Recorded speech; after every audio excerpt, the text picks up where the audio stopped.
Well, it looks like those kneeling commie NFL protesters have finally done it. First, they managed to offend our dear president and leader Donald Trump. Then, they have the audacity to act offended when Texans owner Bob McNair refers to the players as inmates in a prison. And now, they have really crossed the line. Papa John's stock price is down because of these hooligans. Papa John himself was forced to tell shareholders that the reason for the decline in their portfolio was due to these kneeling nincompoops. And now it is personal. As a resident of Brooklyn, New York, I know pizza, and I can tell you without hesitation and without a doubt that Papa John's pizza is the finest pizza you'll find anywhere. So if sales are down, it clearly ain't because of the product. Believe me, it's gotta be the national anthem protesters that are doing it. And of course you'd expect those lefties over at Pizza Hut to claim it hasn't hurt their sales. I reached out to Domino's for comment, and in typical Domino's fashion, they just blamed everything on the Noid, while Little Caesar could manage only a half-hearted pizza. These are truly dark days when even better ingredients, better pizza, Papa John's are under attack.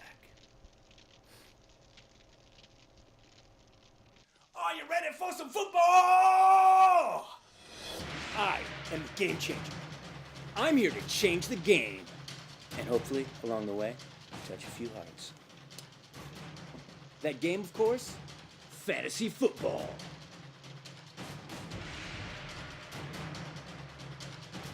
Welcome to Set 'em or Forget 'em, in which I share my vast wisdom and knowledge with you and only you.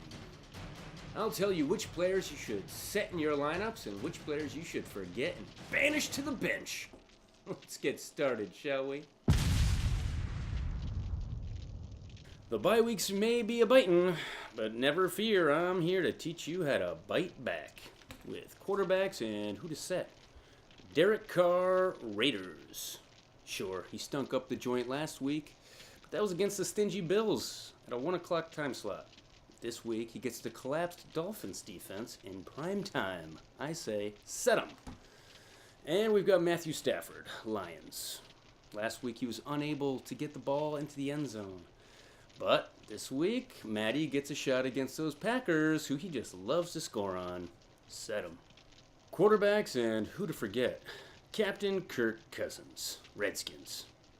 Now, Deshaun Watson just got done humiliating the Legion of Boom last week. But if anything, that makes Kirky's job even scarier as he travels all the way to wet and grungy Seattle. Forget him. And Jameis Winston, Bucks. The Saints' defense are not easy on QBs anymore, and Winston's got a bum wing. You're gonna want to forget him. Running backs and who to set. Alvin Kamara, Saints. Gets a great matchup against that toilet tissue Bucks defense. And as a bonus, Mark Ingram butterfingered away 2 fourth-quarter fumbles last week. Methinks the Rook gets more carries than usual. Set him. And we've got Alf Morris, Cowboys.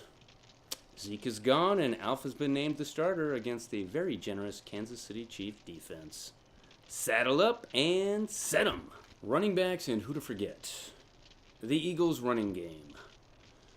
Jay Ajayi is the new cool kid in town, but with an appointment against the Denver Broncos' no-run zone, neither Jay nor Blunt are usable this week.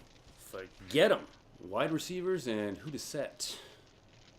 Devontae Parker, Dolphins. It's been a while, but Parker's back, at home, going against the ghost of the Raiders defense. Smokin' Jay Cutler ought to find him for at least one bomb. Set him. And Devin Funchess, Panthers. Kelvin's been shipped out of town. Olsen's still on the mend. Cam must throw to someone, and that someone is Funchess. Set him.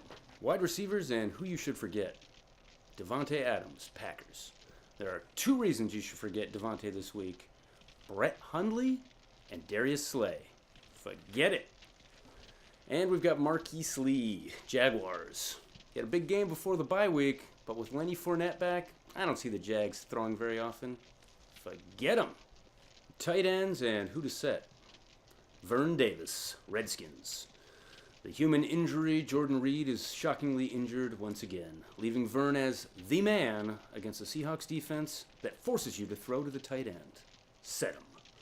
And Jockey Doyle, Colts. Doyle's being peppered with targets, and the Texans refuse to stop the tight end. Fire up, Jockey boy. Set him. Tight ends and who to forget. Honestly, with 6 teams on a bye, you're just looking for warm bodies at this point. Defenses to set. E-A-G-L-E-S. Eagles! It's Brock Osweiler time in Denver, and that means set those Eagles. And we've got the Saints. The Whodats are creating turnovers, and this week they either get a wounded Winston in the dome, or the human turnover fits magic. Either way, you're going to want to set them. Defenses to forget. The New York Giants. What a mess.